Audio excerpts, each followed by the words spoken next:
Halo guys, welcome back to another daily coding videos dari dosen ngoding dan kali ini kita lanjutkan lagi tentang materi selanjutnya di Column. Jadi Column ini adalah salah satu widget paling penting gitu ya yang teman-teman perlu pelajarin di Flutter. Kenapa? Karena dia itu nanti akan menjadi dasar untuk teman-teman mempelajarin yang namanya layout. Nah, layout itu nanti di Flutter itu mengikuti yang namanya Flexbox. Jadi ilmunya teman-teman di dunia website ya, yang bikin HTML, CSS biasanya nanti akan ketemu sama yang namanya Flexbox. Nah, di Flutter si Flexbox ini ya, Flexbox yang ada di website ini, di web teknologinya web ini, itu nanti akan dipakai dan dibawa ke sini, ke Flutter di layoutingnya. Jadi nanti teman-teman akan sangat terbantu kalau sudah paham sama cheat sheet-nya ini. Nih, CSS Flexbox plus poster.png. Nah, ini nanti bisa dilihat ada beberapa uh, konsep gitu ya, kayak direction, terus wrappingnya, align-nya, align apa, itemsnya, macam-macam di sini. Tapi nanti di Flutter dia akan dalam sebuah konsep yang berbeda gitu ya. Nah, di sini saya sudah mengumpulkan beberapa tutorial-tutorial yang cukup oke gitu ya, yang bisa teman-teman pakai. Nanti ada dari Geeks for Geeks ya, ada dari app making, ada dari Dart tutorial, dan ada dari Jago Ngoding. Nah, Jago Ngoding ini lumayan asik sih. Nih, yang ngajarinnya pakai apa ya namanya? Bikin kotak-kotak gitu ya. Nanti kotak-kotak ini bisa disusun dan bisa dipahami untuk menjadi dasar belajar column dan row. Tapi nanti kita coba modifikasi ya. Oke, nah di sini nanti teman-teman perlu belajar lagi konsepnya. Kalau kalau nggak paham nanti bisa tanya di komen atau nanti bisa join di Discord group untuk diskusi. Oke, saya bakal mempermudah proses ini ya dengan sedikit komen dari AI. Container sudah, kemudian create Indonesian apa ya? Oh, flag using container. Oh, nggak mau dia. Oke, ya udah. Kita belajar dulu ini aja. Kita bisa membuat row dan column itu dengan mempelajarinya dengan ini, dengan membuat kontainer yang isinya kotak-kotak. Nanti kita masukkan ke dalam sebuah row atau column. Child-nya adalah column.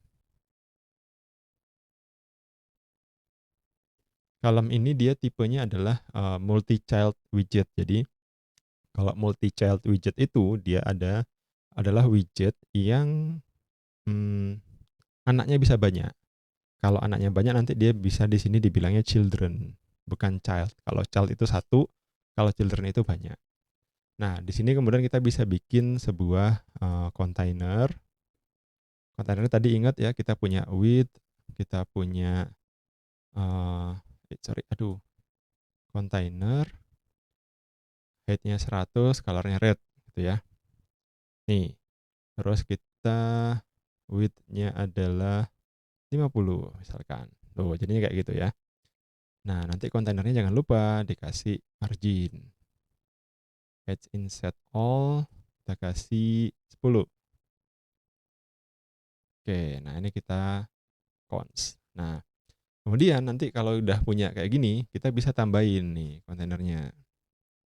Kontainernya kita kasih tambah, tapi kita ganti warnanya jadi blue.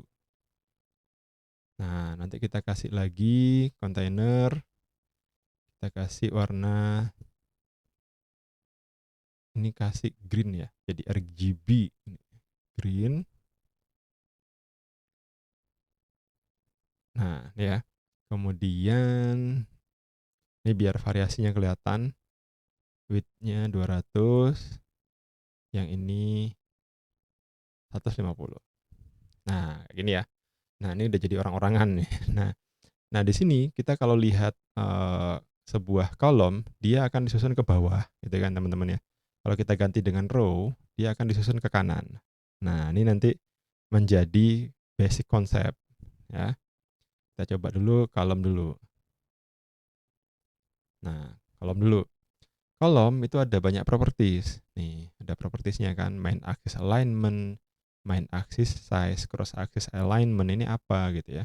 Kita coba ya. Main axis alignment, main axis dot center. Nah, kalau kita bilang main axis alignment, jadi kalau sebuah kolom, maka dia akan disusun kemana utamanya? Dia akan disusun ke bawah. Maka ketika kita bilang dia itu main axis alignment-nya center, maka dia akan ditengahkan berdasarkan atas sama bawahnya gitu ya. Kalau kita bilang start, nanti dia ada di atas, nempel atas. Kalau kita bilang bottom, end gitu ya, dia akan nempel di bawah. Nih. Nah, main axis alignment-nya ini ada macam-macam pilihannya. Ada center, ada end, ada start, ada space around, ada space between, ada space evenly.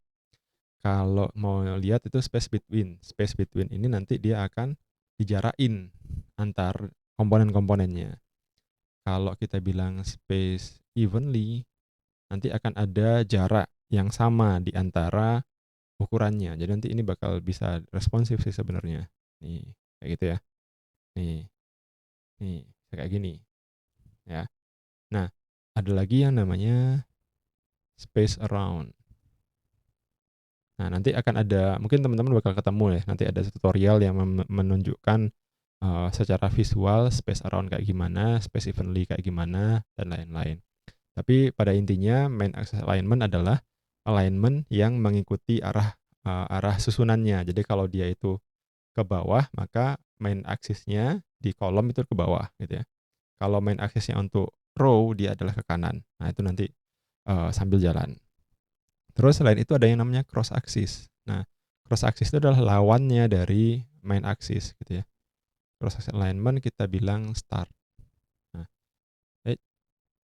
sorry. Nanti dia bakal rata kiri. Kalau kita mau dia rata kanan, maka kita bilang end.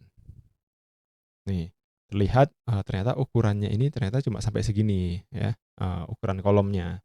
Jadi nggak memenuhi ukuran ininya, ukuran layar gitu ya. Ada lagi cross axis alignment itu apa aja? Baseline, center, and start stretch. Saya nggak begitu hafal gitu ya. Ini center juga bisa ditengahin. Sebenarnya sama. Jadi by default cross axis alignment itu center dan main axis alignment itu adalah start kayaknya ya. Nah, itu teman-teman. Jadi kalau kalau row dia kayak kalau kolom dia kayak begitu, kalau kita kasih dia jadi row juga bisa. Nih, row dia bakal kayak gitu, kemudian kita main aksisnya, berarti dia yang rata kanan, arah ke kanan main aksisnya. Nah, kalau space evenly nanti bakal berjarak yang sama. Kalau start dia bakal rata kiri. Sorry. Nah, kalau end dia bakal rata kanan. Ya, berkebalikan ya dengan kolom tadi, kalau kita mau bikin dia rata kiri atau rata kanan kita menggunakan cross. Tapi kalau di row kita menggunakan main. Nah, itu macam-macam teman-teman. Terus main axis alignment-nya kita kasih center. Nah, nanti dia ada di tengah-tengah. Kalau gimana dengan cross-nya? Nah, kalau kayak gini ini nggak bisa kelihatan cross-nya. Cross alignment-nya baru kelihatan kalau width height-nya ini beda-beda. 150, 200, 30 misalkan. Oke, cross axis. Nah, cross axis alignment baru kelihatan kayak gini. Cross axis alignment berarti pengen nempel atas atau nempel bawah. Kalau kita bilang di row, nih pengen rata atas atau rata bawah. Kalau mau rata bawah end. Nah, kalau mau tengah center. Nah, gimana nih mau ngafalin? Ini perlu dihafalin apa enggak? Kalau saya bilang enggak perlu dihafalin. Jadi teman-teman sambil garap, sambil jalan, sambil ngoding. Ini tidak perlu dihafal.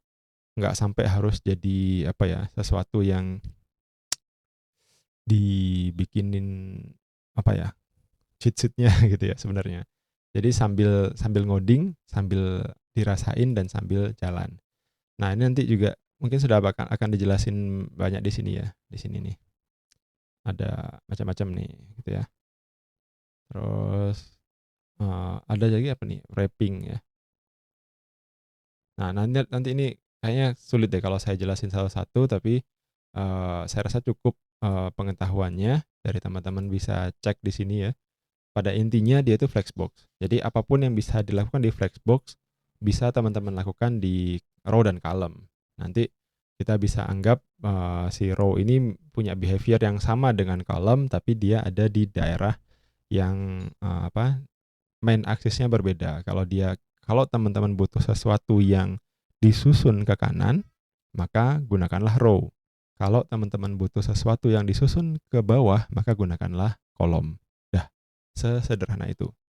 Oke, thank you buat yang sudah nonton. Jangan lupa di like, di share, di subscribe. Jangan lupa juga join di Discord group. Nanti di situ bisa diskusi bareng dan bisa saya jawab pertanyaan-pertanyaannya. Dan tentu saja untuk mendukung tutorial-tutorial yang berkualitas dari saya selanjutnya, teman-teman bisa jadi member atau menjadi membeli course yang ada saya yang ada di Udemy dengan menggunakan link dari deskripsi saya atau menunggu kupon diskon yang saya biasanya bagikan di awal bulan, tengah bulan, dan di akhir bulan. Oke, thank you teman-teman. See you guys in the next videos.